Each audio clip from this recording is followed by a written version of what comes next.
सोचिए, आज हम ट्रेन या बस पकड़ते हैं और कुछ ही घंटों में सैकड़ों किलोमीटर दूर पहुंच जाते हैं, है ना? पर जरा उस जमाने के बारे में सोचिए, जब दुनिया सिर्फ पैरों पर चलती थी। तो सवाल ये उठता है कि हमारे जो सबसे शुरुआती पूर्वज थे, क्या वो कभी उस जगह से बाहर निकल भी पाए जहां वो पैदा हुए थे?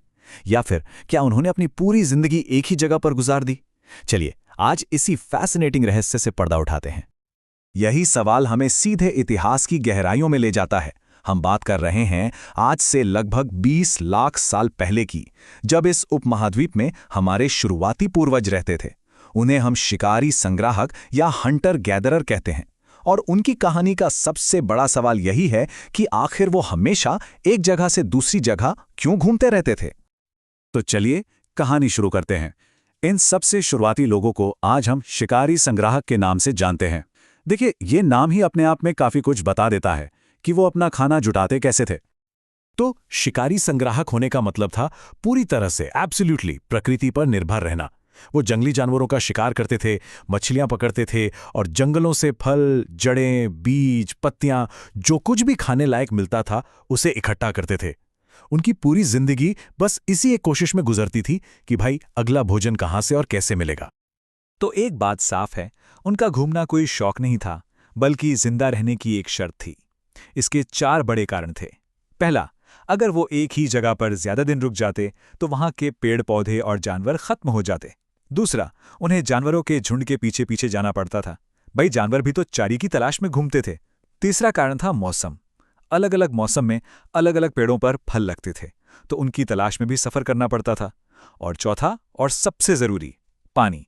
सूखे मौसम में जब पानी के स्रोत सूख जाते तो उन्हें नदियों और झीलों की तरफ जाना ही पड़ता था। लेकिन यहां एक सवाल उठता है, हमें यह सब पता कैसे है? आखिर लाखों साल पुरानी बात है ये। तो जवाब उन सुरागों में छिपा है जो वो अपने पीछे छोड़ गए।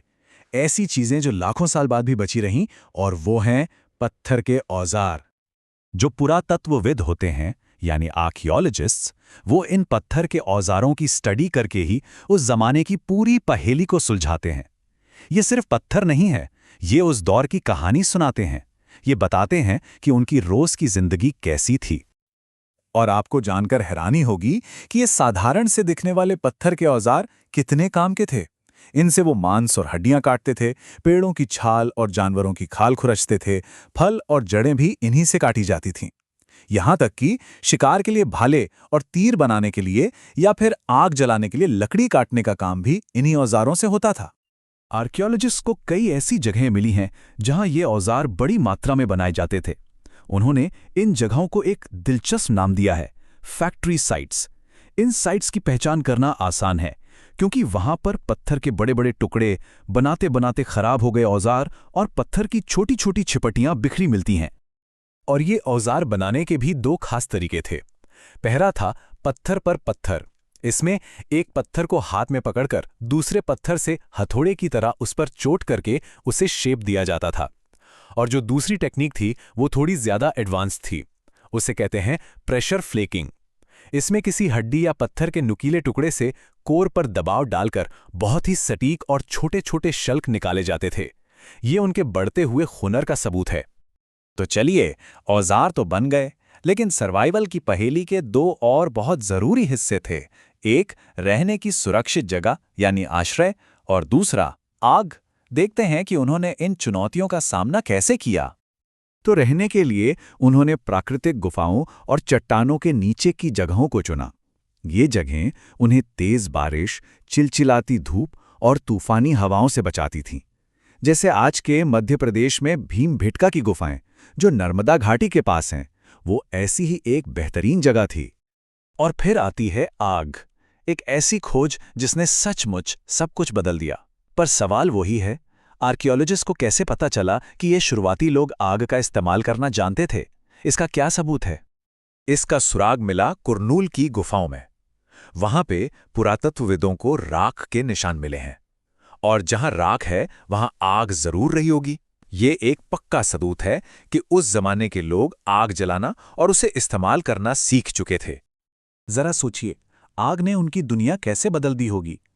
अंधेरे में रोशनी मिल गई, मांस को पकाकर खाना शुरू किया, जिससे वो ज्यादा पौष्टिक और सुरक्षित हो गया।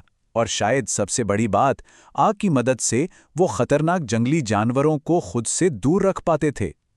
आग उनके लिए सुरक्षा और पोषण दोनों का जरिया बन गई थी।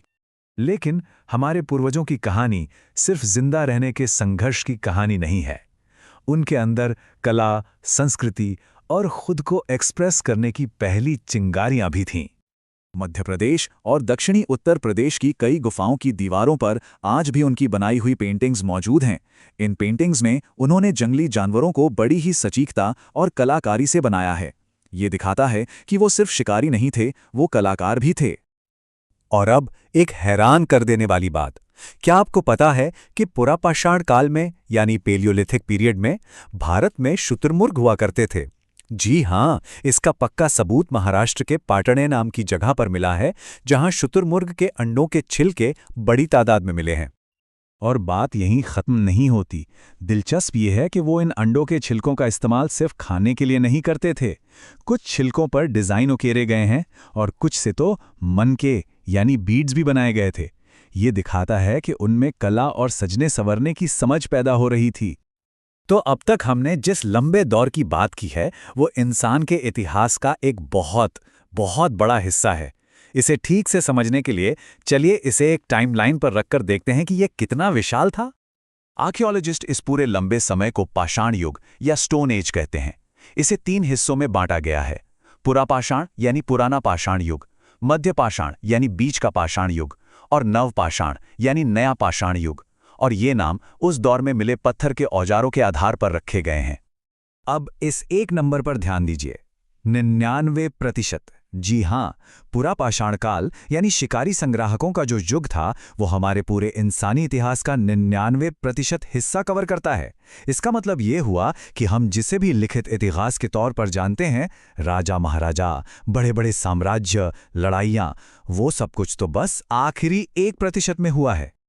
हमने इतना सब कुछ जान लिया है, लेकिन कई सवाल अब भी अनसुलझे हैं।